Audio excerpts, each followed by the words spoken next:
मेरी सिस्टर का भी मतलब रिश्ता है, उनका नाम क्या है, हुज़ैफा नाम है। गुड है, ये भी तो वो अच्छी लोग चाह खुशहाल रहे हैं बात कि है। गिव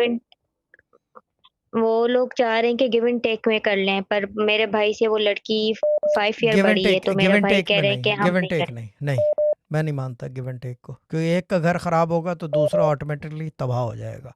ठीक है ना? नो गिव एंड जी, टेक जी, रिश्तों जी। में, there is no give and take, no compromise, no give and take.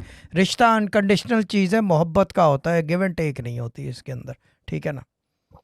Ji, ji.